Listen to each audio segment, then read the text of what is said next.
Gubernur Surjo. Gubernur Surjo lahir dengan nama lengkap Raden Mas Tumanggung Aryo Surjo. Lahir pada tanggal 9 Juli 1898 di Magetan, Jawa Timur.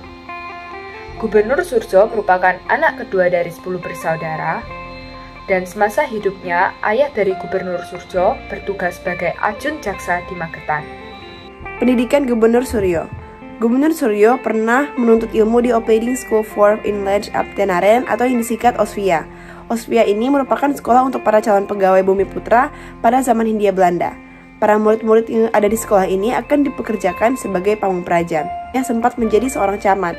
Kemudian pernah menjadi wedana atau pemimpin wilayah daerah tingkat 2 kabupaten di Pacitan. Pada tahun 1938, ia menjadi Bupati Magetan. Gubernur Suryo ini terkenal sangat memperhatikan rakyatnya melalui perbaikan jalan dan bendungan-bendungan yang ada. Kepribadian dari Gubernur Suryo ini dikenal sebagai sosok yang pemberani dan dinilai tidak bekerja secara individual, melainkan kolektif bersama stafnya. Ia dikenal memiliki karakter dan kepribadian yang tenang, penuh kematangan dan tegas, berbeda jauh dengan tokoh-tokoh nasional lainnya. Selain itu, ia dikenal sebagai sosok yang tegas, berani, dinamis, berwibawa, dan dapat menguasai diri. Sebagai pamong praja sejati yang selalu prima dan bekerja, Gubernur Suryo ini sungguh ahli di bidangnya dan sangat amat konsisten dalam bertindak. Pertempuran 10 November. Gubernur Suryo ikut serta dalam perundingan antara pihak sekutu dengan perwakilan Indonesia di Surabaya yang menghasilkan akad gencatan senjata, yaitu penghentian tembak-menembak, perang atau konflik bersenjata apapun untuk sementara. Namun kematian Jenderal Malabi pada tanggal 30 Oktober menuai amarah dari Inggris, sehingga akad gencatan senjata tersebut gagal. Tentara sekutu yang diwakili oleh Letnan Jenderal Sir Philip Christison mengeluarkan ultimatum yang berisikan rencana sekutu untuk menggempur Surabaya dari darat, laut, dan udara. Pemerintah pusat menyerahkan keputusan kepada pemerintah Jawa Timur, yaitu kepada Gubernur Suryo, antara untuk bertempur namun hancur lebur atau untuk menyerah kepada sekutu. Gubernur Suryo memutuskan untuk menolak ultimatum tersebut dan dengan tegas berpidato.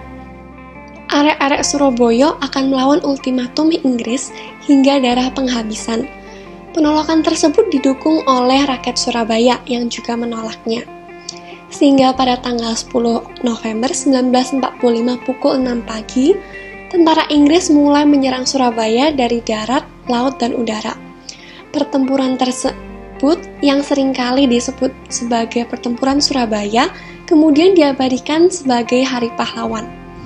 Namun walaupun Gubernur Suryo tidak ikut serta dalam pertempuran tersebut karena saran dari pimpinan pasukan Surabaya, perannya dalam pertempuran tersebut menjadi dorongan bagi seluruh arek-arek Surabaya untuk mempertahankan kemerdekaan.